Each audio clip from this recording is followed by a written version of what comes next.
everybody? This is Jimmy Marion with the Blazer Victory Podcast, and I'm joined, as always, with two of my co-hosts. Let's start off with Darian Smith. Darian, how are you doing tonight? Hey man, I'm doing great. We got a lot to talk about. I know it's been a while, since we really got on here. There's been a lot of scheduling things going on, conflicts, a lot of twists and turns. We love to be accurate over here. So um, at this point, we're going to be honest with y'all. We don't know if this is going to be free, and we don't know if this is going to be Patreon. I am in favor of just being very messy and just putting it on a free show. I really don't care what we say. I got two level-headed co-hosts here. I was just like, let's just see where this go, man. Like you sound dangerous. So I'm just like, I don't care. So I'm ready to, let's talk. I love it. And John, why don't you give everybody a thumbs up, man? Give everybody a wave. Yes. There you go. Hey, we were talking pre-show, weren't we, Darian? And John is sounding incredible. So doing better. Speech therapy is going really good. So we're Hmm. really proud of John, and it's just great to have you back, man. Just talking to you pre-show is awesome. So we can't wait to get. I've been missing your feedback during all this tumultuous coaching search. So we've been getting a little bit of it, but it's not the same without being able to hear you like normal, man. But we're keeping our thoughts and prayers with you and your family for sure. Yeah, yeah, yeah. He all right. He listen, he all right. He going through his speech therapy. He gonna be back to 100%. He it's not, you know how you take Yeah. you take people off IR designation. He's off of IR designation. He's still injured right now. He's on the sideline. He's doing the drills and stuff right now. So yeah, he's on his way back to the just so y'all give him thoughts and prayers, but at the same time, y'all make sure y'all stay on this butt and tell him to work harder so he can get back Yeah. sooner. Stay on this butt, y'all. That's right. Well, hey, why don't we, before we get started, I should say, why don't we ask our awesome listeners, anyone that's tuning in for this episode, if we keep it on YouTube, to like and subscribe to the YouTube feed. If we do this on the Patreon, then you can laugh at that and you can just drop us a comment and let us know what you think about what we're going to say for this episode. But we don't have an agenda. We don't know exactly where this is going to go, but we had some pretty big news drop today, Darian. Why don't we just break the news? If anyone's listening to this and doesn't know what the news is, will you please let everyone know what's going on with the UAB football coaching search, Darian? I think finally, after we went down the street, we made a left, we turned right, we circled around, U-turned, went straight 2 miles, came down, we stopped at a restaurant, we picked up Ray Watts, we dropped Mark Ingram off somewhere. Like we did a whole bunch of stuff and we kept going. We thought we made it to our destination 6, 7 times. And we finally came right back to where we started. And we end up taking the interim tag off of Alex Mortensen. And there's so many mixed feelings about this. And I just really wanted to talk not only through the hire itself and not, more itself, but the process. Hmm. It's so many rumors, man. But it's when you hear so many rumors and you hear so much smoke and you talk to so many sources, this process was crazy. I think it should be like a 30 for 30 one day. And I'm ready to talk about some things that I can't say for a fact, John can't say for a fact, Jimmy can't say for a fact happened because we were not there. So this is all allegedly some stuff that may happen. I'm not going to even say everything. I'm going to try to be calculated here, but I just want to talk about the process and what is that process telling us? What should we take away from that?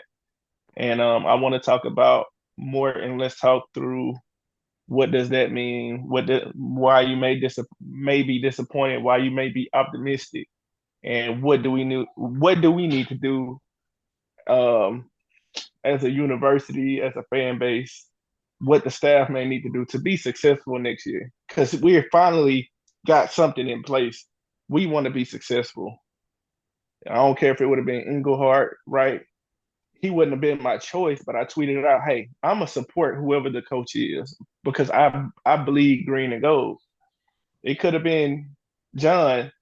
I don't think John would have won a game. Yeah, but guess what? If they wanted to make John the coach, I would have supported him as much as I could until it was time to talk about him and tell him we need to fire John. So, hey, this is where we are. And with all that being said, where would you want to start at? Where would you like to take it? Well, you mentioned the process. I think that's a good place to start. And this process started on October 12th, is when Trent Dilfer, the announcement was made that Trent Dilfer would be let go from his position. So that's a total 53 days. From Sunday, October 12th to Thursday, December 4th. That's 7 weeks and 4 days.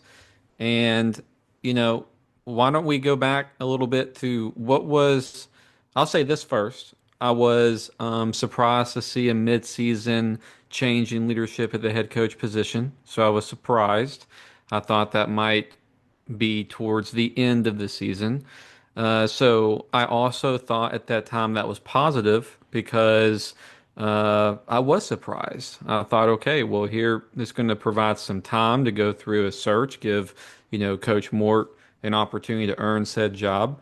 But I thought that was like a pulse, like there was a pulse on the program that leadership decided to, fire Trent Dilfer.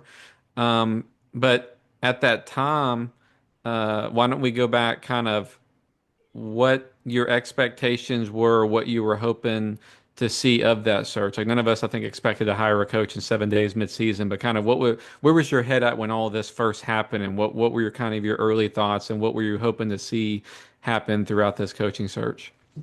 We all know that in any profession like this, that you have back channel communication that goes on. Um, so with getting a jump on almost every other school on in the coaching search before the coaching cycle actually starts cycling, you would think that it's a possibility to get um find a way to see who's actually interested and what would it take to close the deal on that person, you know. It was so many names out there from Mike Jacobs to Drew Cronick, to Skip Holtz to Lance Taylor, right? Like all of these names just being thrown out. Hell, I've heard that Bill probably wanted to come back if we had a change in leadership, right? So it's been so many names, and I heard that it probably was more than that. Steve Englehart at the end didn't work out, right? Um, it seemed like it seemed like starting well that firing mid-season meant nothing. It seemed like it meant nothing because it seemed like and I could be totally wrong here, but I can't fathom why you get, and I'm not trying to like jump ahead in the timeline, so I'm trying to make sure we keep it kind of like together. But I just don't understand how that didn't give you an advantage of a good feel on who you could actually get. And then, Casey Woods, I almost forgot about him. I don't see how you couldn't get like, okay, these guys are actually gettable. Now we can sift through who exactly we want to choose from. But as you all know, if you listening, we did not get to that point. So Well, yeah. you bring up, yeah, speaking of like timeline, again, we were talking about, I think it was October 12th, between then and November 7th, which was a Friday, was when the Football Scoop article came out and it had referenced a lot of these names. And that was one of the first times we had seen official names. Up to that point, we were talking amongst each other, and everybody was kind of putting together their list of who they might like to see in the search. And it was on November 7th where we first saw Casey Woods and we saw Lance Taylor, Steve Englehart. I think Mike Jacobs was on there. Did I say Lance Hmm. Taylor already? Yeah. So you saw like that grouping of names, and people started doing some connections with the person that wrote the article. with maybe that of the UAB administration, started kind of tying the, you know, what am I trying to say, connecting the dots, and then they started looking at, oh, this is the guy that broke the Trent Dilfer firing news. Anyways, so it was then where it was like, okay, well, these are legitimate names. So then we were able to like connect who we was on our wish list to like who might actually be legitimate. All of this conversation about Casey Woods, which never, to your point, really, I guess, became anything. Like that was really surprising. Because this was like a Casey Woods, resume, this article. But so that was November 7th, and so we're essentially about 30 days thereafter, and that it took that long.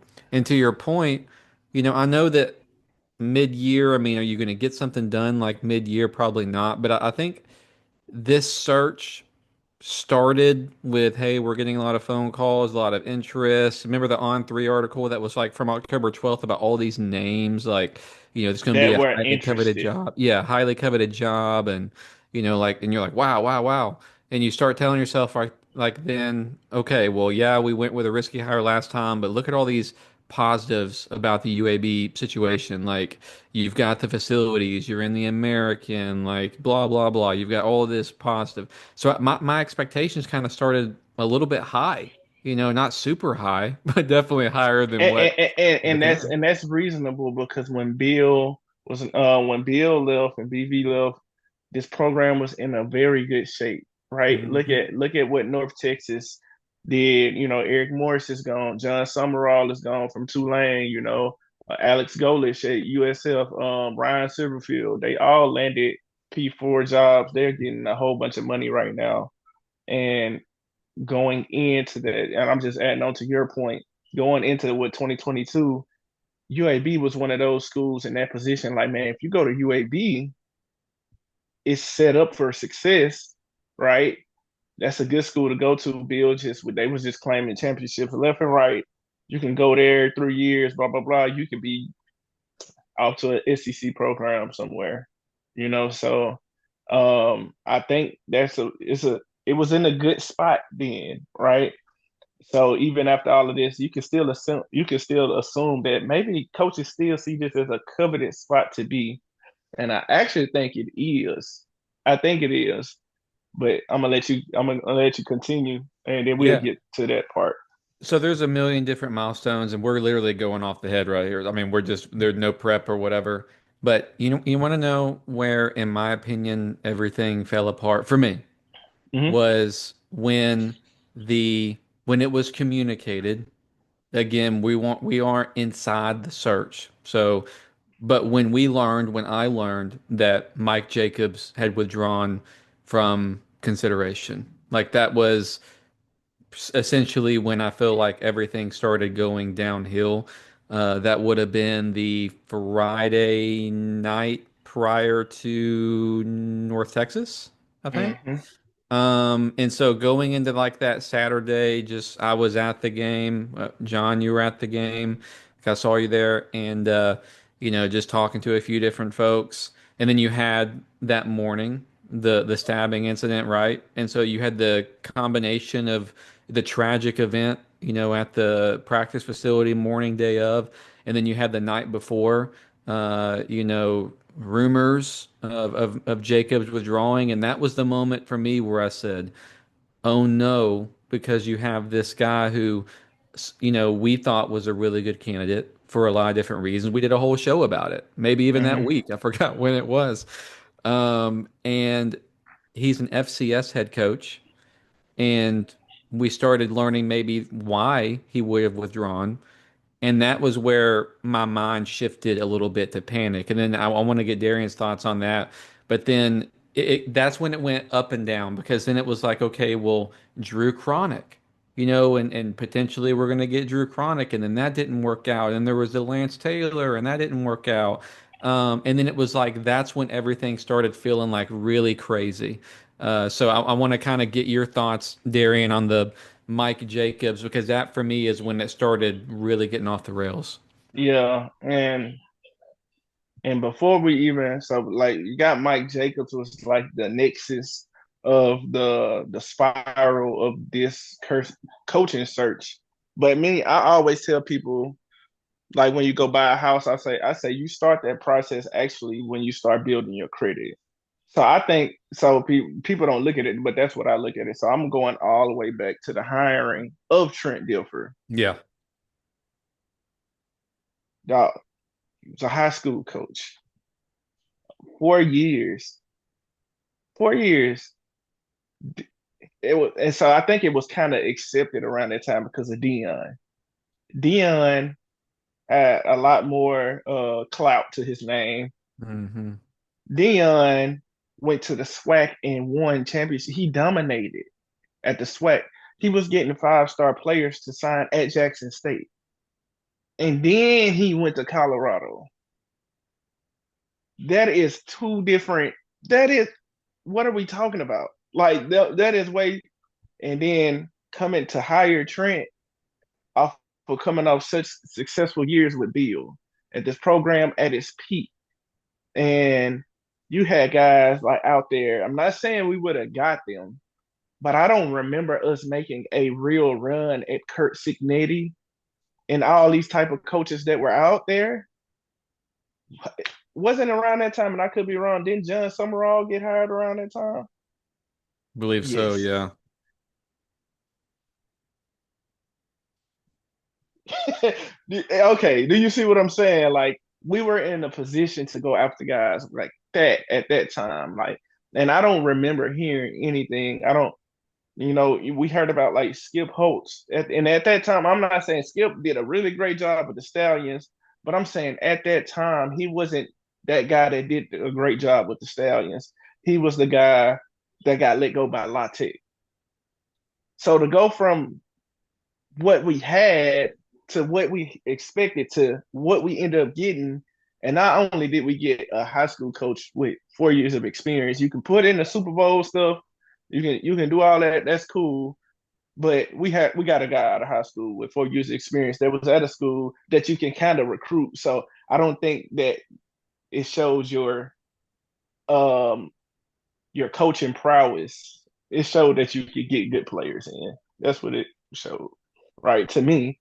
And I'm not so this is gonna seem like I'm taking shots at Trent. I am not. What I'm saying is, and I still think Trent can be a good coach. What I'm saying is I just think it's levels to it. I think he has an excellent football mind. Coming into all of this, as we gonna get to this is crazy. This is a lot. And he wasn't ready for none of this. He just wasn't. Nor was his staff. He brought in nothing but inexperience.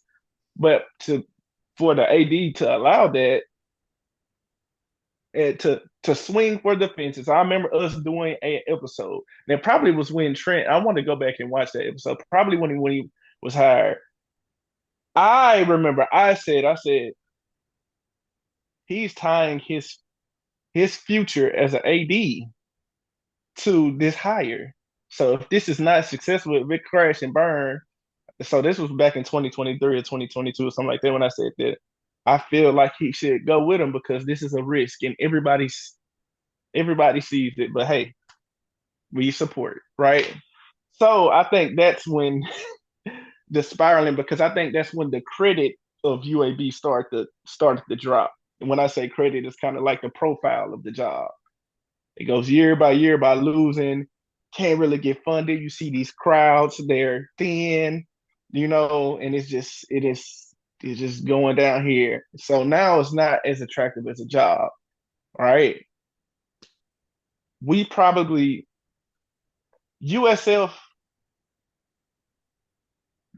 came, they got their coach poached, they went and hired another coach. They got freaking Brian Hartline from Ohio State, offensive coordinator. Tulane got their coach poached. Who did Tulane end up with? Oh no, they're still going. They're still open right They're now. still open. I'm thinking about North Texas that they got their coach gone. They about to, he got them like goddamn playoff berth. Yeah. Still bound. Yeah, Neil Brown. Neil Brown, who I heard was interested in this job. I Yeah. heard that. I heard that. Okay, all right. We're gonna circle back around to that. What about James Madison? What about James Madison? See who they hired? Sunbelt? How about Um, Southern Miss last year took the head coach of Marshall, who won the conference championship, and hired them at Southern Miss? We could go down this long list of it's a long list. other Samford down the road just hired John, is it Grass? John Grass? You know, He 72 and 26 at Jacksonville State. I mean, so the point being is, I think the profile of this job started going down, and I started wondering. But that's what you logically land to. Like, yeah, the money's not the best, this and this and yada yada yada.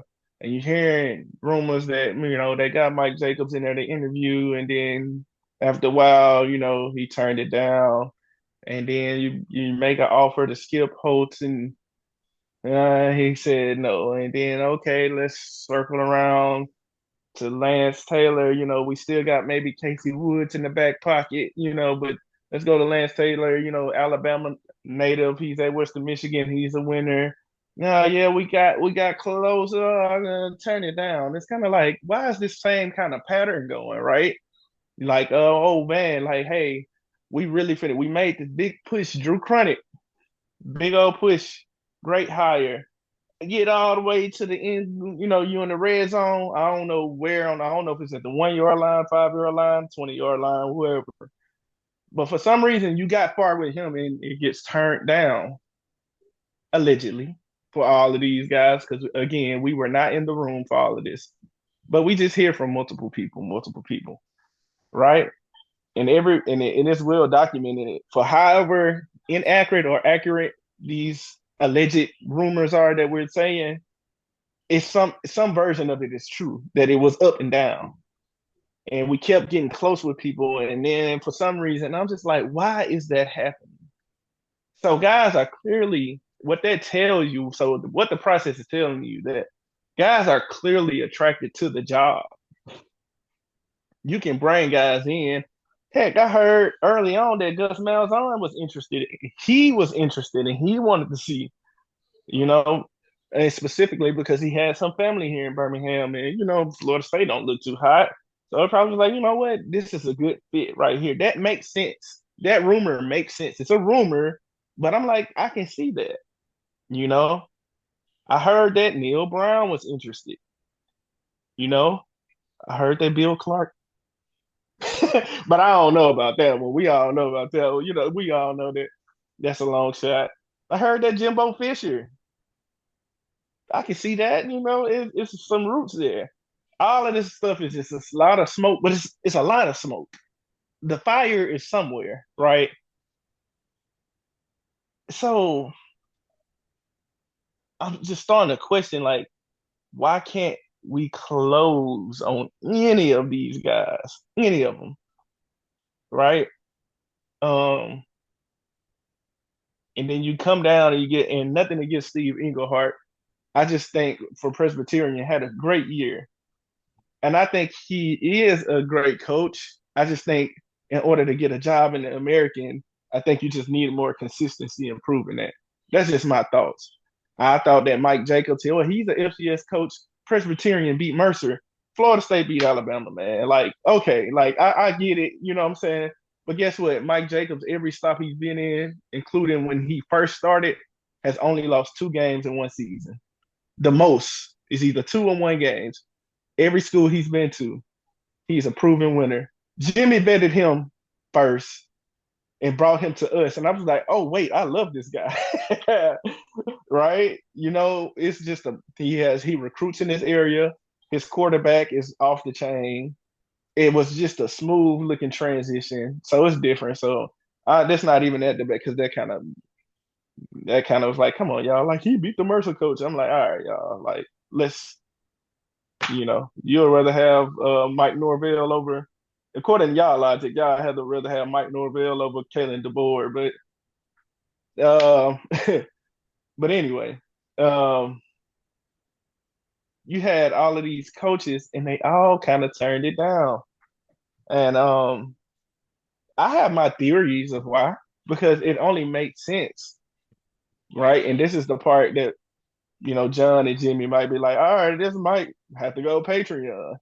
But I'm just giving my thoughts, and I'm gonna be as respectful as I possibly can be.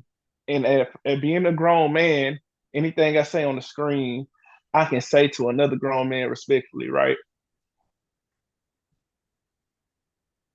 I believe Mark Ingram, the athletic director, has been very kind to us.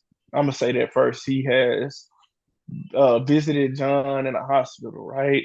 He has been on the show. He has met with us and talked with us and been very kind. With that being said, we all know that our best coach in history, Bill Clark, for football, we all know he left because of Mark Ingram. Now I can't tell you the why in details, but we know that it's him, something between him and Mark Ingram. We'll just leave that at that. Everybody knows that. We know that it seems like every year that we feel like we might lose Coach Kennedy, right? We all know that Coach Kennedy is really frustrated. Okay, and just look at the team this year. Like he has a whole new team, right?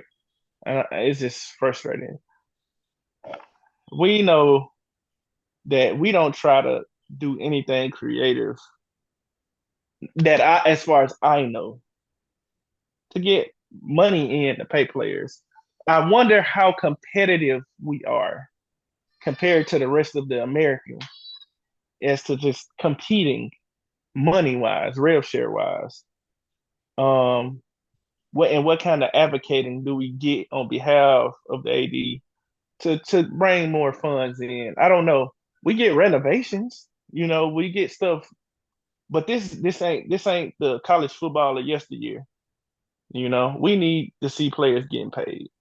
Um, and I think we're kind of in the bottom half. I know we're in the bottom half, the bottom third, probably the bottom two of the American. All right. And then if you Where do take we in rank in the SoCon? Mercer has more than we do. Now I do want to that that is a rumor out there.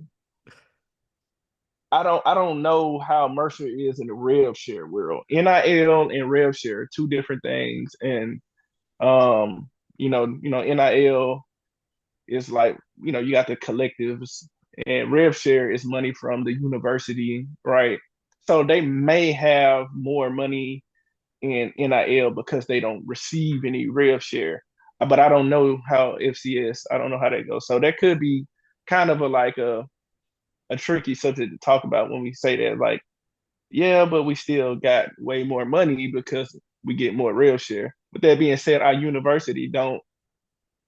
We make a lot of money here at UAB. They should. You would think they would get more in rev share and they would commit more because that's what they really need. Well, I can would I? say I would say we need about double as more as we get. Let's say we got somewhere around 2 million, right? If we can make that 5 million, what can we do? What can we do with it, right? So Yeah, and just on that note, one of the problems is transparency or lack thereof. You have other institutions that are like UAB in the same conference where you got a school like South Florida that's flaunting it. Like, hey, we're going to do the full allotment, right? We're going to do it all. then Tulane flooded on us mid season. Then he flex on the jet. Yeah, You remember John Simone? On his Yes, PJ, he had a yes. picture of Coach Dilfer at the conference wearing shorts.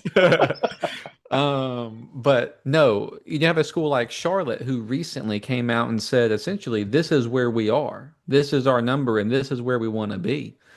Why can't we have that? I don't care if you tell me right now, which we believe it's higher than this, but if you told me, hey, we're $1 million, but we need to be at 3.5, example, let me know where we're at, right? When we were fundraising for y'all correct me if I'm wrong, we're fundraising for the football facility and stuff back, pre the return, there were goals and there was tracking of that. Thank you.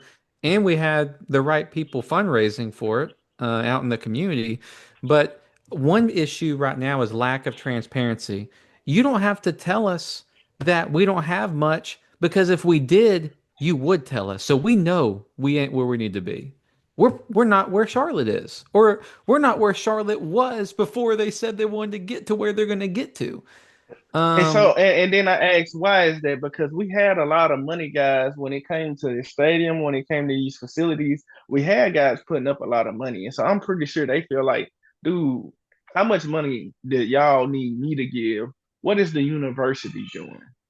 What, how much is this university gonna commit to this? And how creative are we gonna be as in asking the university? You look at North Texas and UTSA, they going and they asking the students, hey man, can we increase the tuition by this much and da da da. We can it worked. They done got some money out of it. They done raised some money by doing that. Like if you don't, but you, my thing is like, why aren't we trying to do stuff like that? you know what it sounds like they're doing is they're cutting expenses and then reallocating that and saying, there's your ref share. Like, we're not going to stay in the hotel for home games and we're going to reallocate that. But that's not foreign to athletic departments because I think it was prior to this season. And I believe it was Middle Tennessee that said, hey, we're not going to get new uniforms, new helmets, whatever it was. Like, we're going to spend that. But that's not creativity, really. Like, that's not getting new money. That's taking your existing money and moving it around, right? Right. So, That's being broke and saying what I can do without internet. I need to put that towards the light bill. That's yes. that's all that's what that's doing. It's like, no, we need more money in. We need you to get we need you to be creative and come up, hustle. Like let's get something going, be transparent. Th- what are ways we can get this like something? Something. Can I say this? Okay, so we're on this topic NIL and we're going back to okay, well, where this search started, we had a 7.5 week runway. All right. If you are leading this search, you have to be aware of what the obstacles are going to be to attract the right folks. You know before you have an opening the attractiveness of your job if you're leading the search because you have the numbers, you have the agents, you have the relationships with other ADs. You know where you stand. Okay? You just did a search 3 years ago. And you're going to get about the same questions, if not on steroids, as it relates to athlete compensation. So, my point is, you have, I know that you weren't likely to hire someone. No one's asking of that in a quick turnaround mid-season. But what, and we don't know the answer to this, okay? But what were you doing to address those obstacles within those 7+ weeks? Because if it's me and I'm thinking, all right, well, here's where we're at revenue share wise or NIL wise, and this is going to be a question I'm going to get, and I know where we stand, I would be spending that time going out to the people that can fundraise with me, that can help me address that problem and fix it by the time we got to the end where people had to make a decision. I don't know if that happened or not, but we're going to eventually get to what the result was, which we hinted on earlier, and how messy the end of this ride was. And I think, in my personal opinion, that it was messy because not enough was done leading up to this to address the elephant in the room. That's my personal opinion. Right. And I like you said, so you have all this time, everybody know numbers. You get with boosters. Boosters, they know numbers. They want to get the right guys. They want to get their guys in here. Um, so then it all comes, and we talked about how a lot of these rumors of the process of the interview process getting guys in and then them kind of vetting themselves and then saying no. What thing leads me to this? I don't, for whatever reason, anybody can say what they want to say. And if you have any better ideas, you let me know. It seemed like they did not want to be hired or play for the AD. That's what I get to. That's what I get to because why would you get through all of this? And you say, why is that? Well, reputations matter, right? Um, and if you can't close on that many guys that you're offering scholars FCS guys, all of that, MAC, the MAC conference. Charlotte hired a coach from the MAC that had three straight 10-win seasons. Charlotte, And, and you mean to tell me that we couldn't hire one from the MAC that is from Alabama? from the state that would want to be here. Like he would want to be here. And so you mean to tell me you got all of these guys saying no, kind of at the same point of the process, allegedly. Um, what is going on to where they're saying, okay, so you don't have to talk through numbers, contract number. You don't have to talk through a whole bunch of stuff of what they want, trying to see what you'll commit to. They had to say, hey, let us bid the situation out. Then it's kind of like, you know, on second thought, I think this ain't. I don't want to do this. If you got, and I don't know how true this one is, but if you got Skip Holtz in the most shakiest of leagues right now, saying I'm good, what are we talking about? Like, and it just leads me to believe that we get to this. That's why I had to show that, hey, I respect Mark as a man,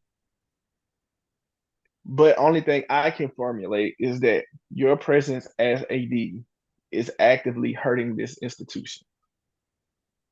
And I want to say on that part that I think even if the reputation was bad, but UAB from an institution administration was willing to invest in athletics, I think that people would take the job. Like I think a lot of the names that we just mentioned would have taken the job. Maybe not, maybe Neil Brown, who knows? But I'm saying like Skip Holtz, some other people like, but my point is you can't have necessarily a bad reputation and a lack of investment and support. Like because it's just what some would say it's a losing situation. Hey, I would counter you this because if we're looking at Penn State got crazy money, but they Didn't are have a getting bad turned reputation. they are getting turned down left and right and right and left by any and everybody, so Yeah. yeah, I think Give the you that. reputation nowadays in college football as an AD, I think it matters a lot. And anybody else got more information, you let me know. And I apologize to Mark, the person, the man. This is not personal for me. I think that we've all, I'll let you in on this. Like I'm a building supervisor, and I have employees under me, and I've had to have tough conversations. And when it come down to it, it can be guys that you like as people, and you know their wife, and you know their kids. But if they, for some reason, aren't doing their job, it is still your job to get somebody in their place that can do that job. That's just what it is. You know what I'm saying? That's for the freaking fry cook at McDonald's, right? I feel like Mark has had an extremely long runway, and he's been able to kind of take his swings. He's done some good things. He helped during the return. He helped, you know, with get these facilities and get the stadium. He did do that, but you can only live off what. Look at what I've done. You can only live off that for so long. Sometimes it's like, what are you doing? What are you doing? Not look at what I've done. And we're like, well, I ain't my boy. These past 4 years, you look washed up. you look washed up. And so then it gets to a while, it's like, all right, bro. Oh, and to even to that point, you took a swing on this guy, Trent Dilfer. You gave him this guaranteed money. It is so embarrassing when I look at these lists of knowing that we're strapped for cash. And and I wish Trent would have gave the money back, but business is business. You know what I'm saying? We got to pay what 2.4 million or something to this guy, almost $3 million for him to, Hey, isn't that ironically about what would double our revenue share? That exact amount? So I am not being harsh when I say, and I'm trying to really bag this up with like facts. Like this isn't about emotion. If he would want to sit down right now, I'd be like, okay, like we can sit down. Hey, how you doing, man? Da, da, da, da. But then if you want to like confront me over, it's two ways to confront. It's ways to be defensive about it. Then it's ways to like, hey man, what you mean by this? I would say, okay, we can talk about it. We can talk about it if you want to. I understand if you don't want to be like, oh, like like we're gonna take away the credentials and we're gonna do all that. That's cool. We still gonna keep going. And I understand if he felt that way.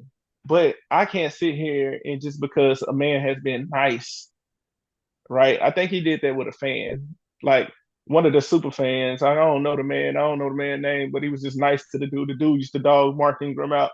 All of a sudden, Mark get nice with him, and this dude is like the biggest Mark Ingram fan. This don't that this ain't that. We're objective and we try to be factual here. We try to base ourselves in sense. And the conclusion is the same thing we said back then still stands now.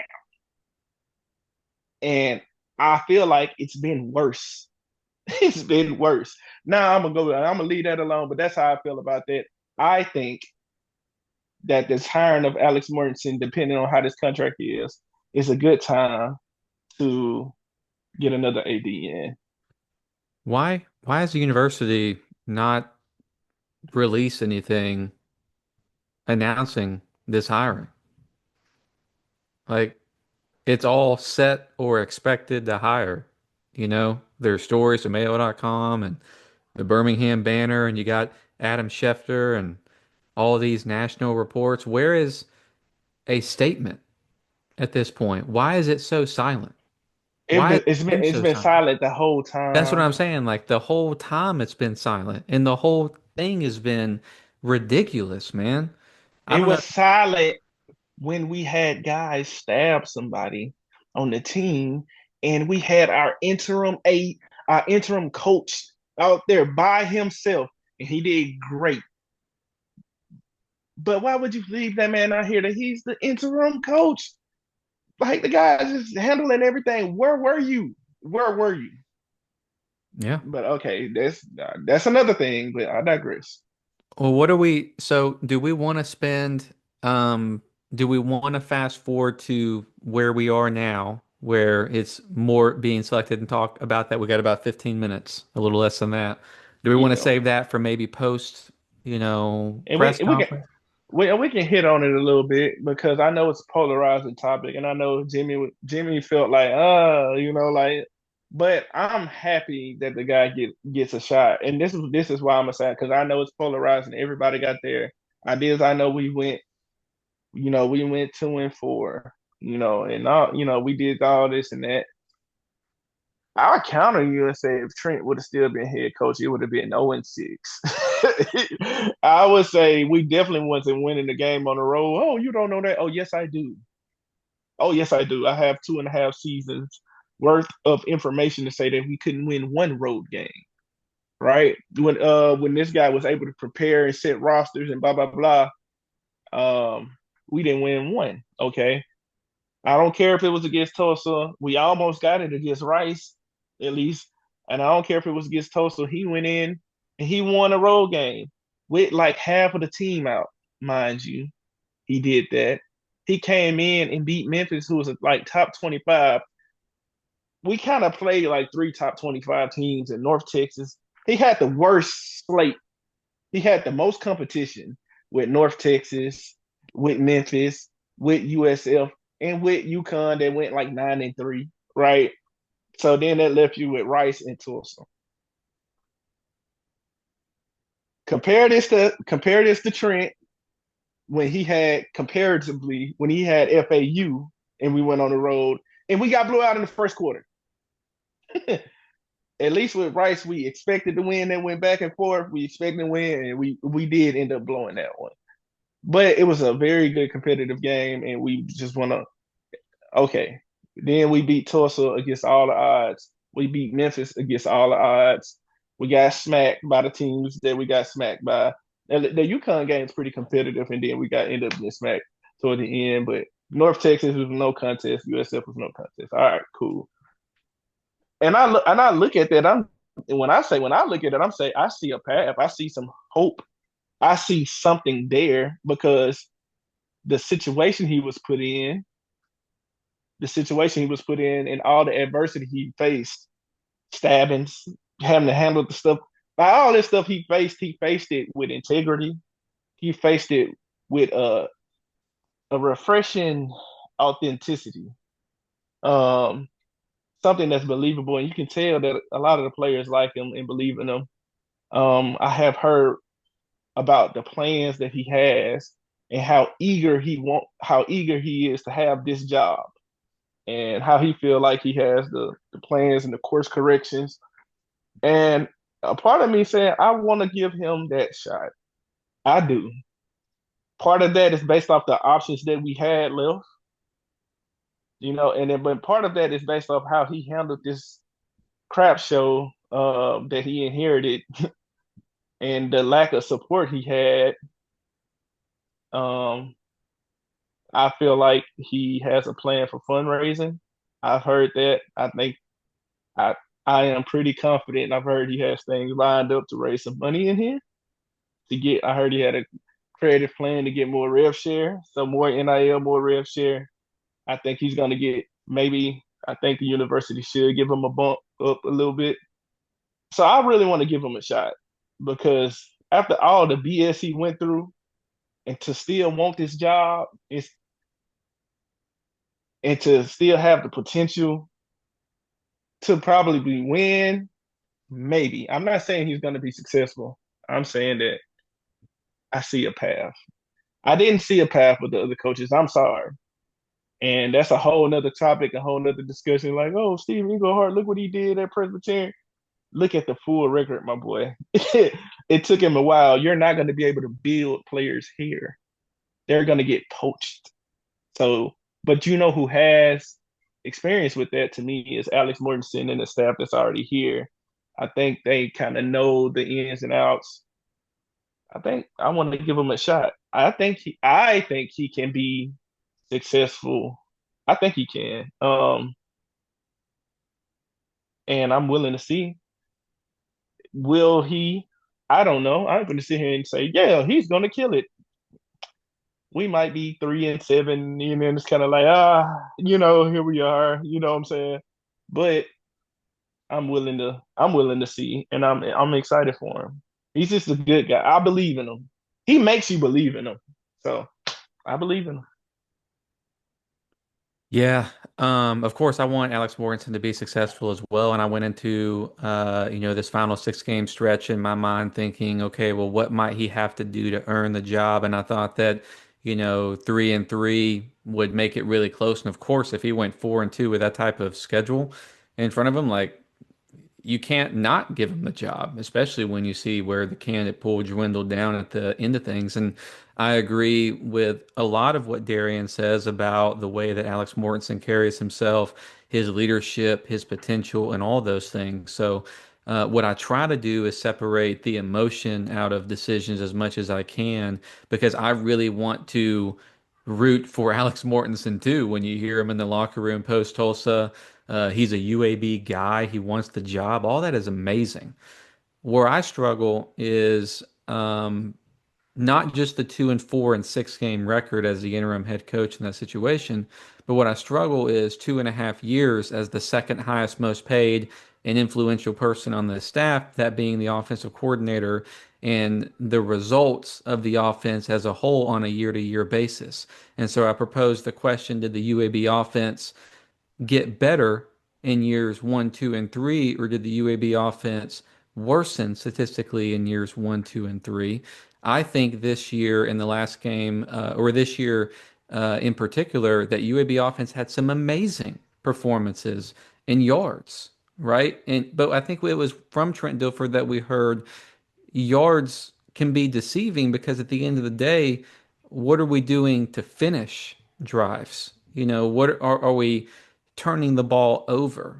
And I think that there, those are things that concern me is the separation now. I'll tell you guys the same thing on here on YouTube or Patreon, whatever, as I would tell you guys is that one of the things I loved that Alex Mortensen did, of course, after beating Memphis, but what I loved what he said was we need to redefine what we think a successful practice looks like.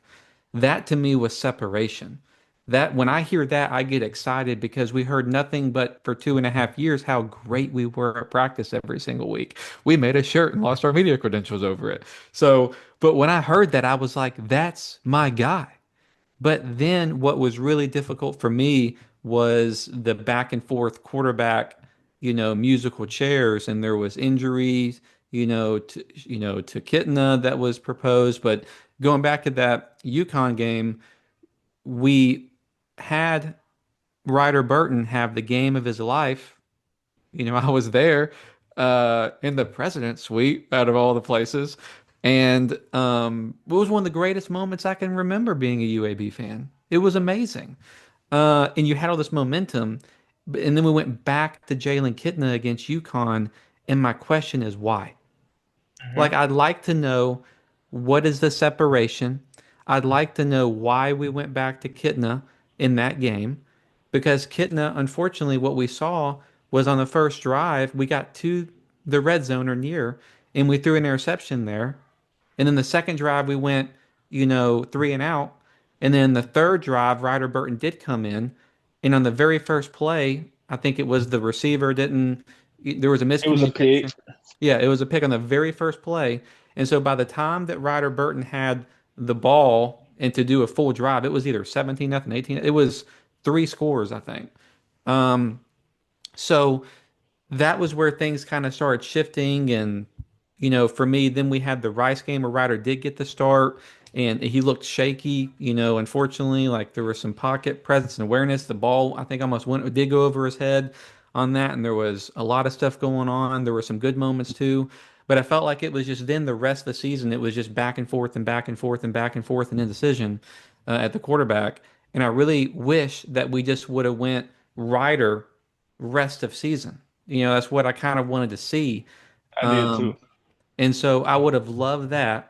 And if we would have went 2-4 and our ride or die was with Ryder, and then we were continuing to kind of talk about, which he did, by the way, talked about, changing practice and we're going to redefine that. And again, I'm saying all this to give a different perspective. I think I'm probably in the minority, in this, but I feel very skeptical. And it's not just because of what I just I stated. don't think you're in the minority. Well, it's I it's it's think it's a definitely good split. split. Yeah. But let me say this, I got 4.5 minutes for my computer reboots. Um, what I think is difficult for Coach Morton, again, we support Coach Moore. I want him to be successful, like for anything. Like I want it to happen so badly. Like that would be nothing better would be than Coach Morton to come out and get us to bowl eligibility and do all this stuff.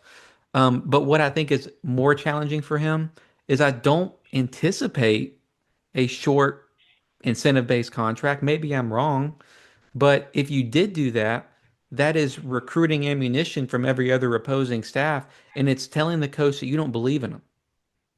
Like that ultimately is a part of it. That's what we were told about allowing Trent Dilfer to bring his staff in. If you don't let him bring his staff in, a coach these days, and let him make that call, you're not giving him all your faith. And on that point, I feel like I don't know this, but I feel like Mark was convinced to hire Mortensen over maybe someone that he would have preferred over Englehart. I don't know that to be true.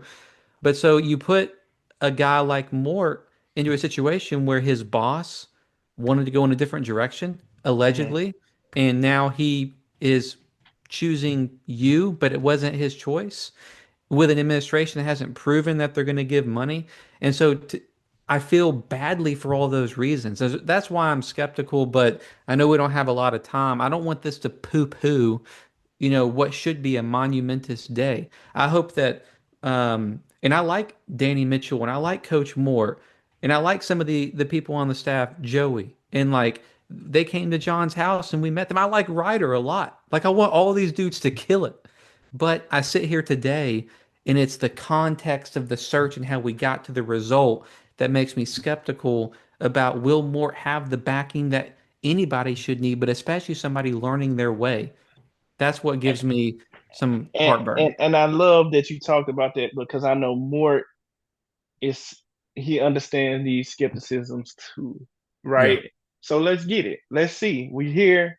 I'm glad that it we I wish we would have done this earlier and we would have probably had Yes. If 10 he's your more guy, recruits. yeah, if he's your guy, Yeah. like go like do this 2 weeks ago. Like, was it Yeah. just the Tulsa? That's why I feel like it just I don't like how we got here, but now we're here. So, in everything Darian said about Moore is 100% true. The potential is there. He beat Memphis. He got that first road win. The offense has been good. It has been good, right? It wasn't as good at times as it was in year one, but the offense has been a lot better than the defense. And before my computer dies, before yours reboot, in year one we had Zeno, and then did this weird kind of pseudo kicking Zeno off the team, Trent bringing in his guy. So I'm just saying, marinate on that a little bit. We won't have to go through that next year. So yeah. Yep. So Yeah, we got like 1 minute, but I just want to say we appreciate y'all's support, listening to the show. We're definitely going to have, I would think, a press conference as soon as UAB wants to announce, their decision, will Mark and do the make press conference? yeah, and make it official. And we'll have lots of thoughts about that. So we just wanted to hop on and give raw thoughts. That's what we do on this thing, man. We're not going to sugarcoat anything. I'm so glad, Darian. I was hesitant to get on this show because I was like, I don't know, like I don't want it to be tacky, but I think it went really well. And so I appreciate Darian always willing to take things like head on. I feel a lot better after talking with you guys. And I think that for those of you listening, I hope that y'all feel better as well. John, is this YouTube or Patreon?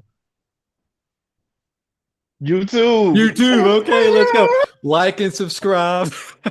Like and subscribe. Give us your thoughts in the chat. Let us know. At the end of the day, we're three guys, we're three fans talking about UAB, and we all want UAB to be as successful as possible. We know you do too. It's okay to be skeptical. It's okay to be pie in the sky. We're winning 12 games next year. Everybody's got this wide spectrum, but we're doing this together. Let us know what you think in the comments. We're going to be back for another episode soon.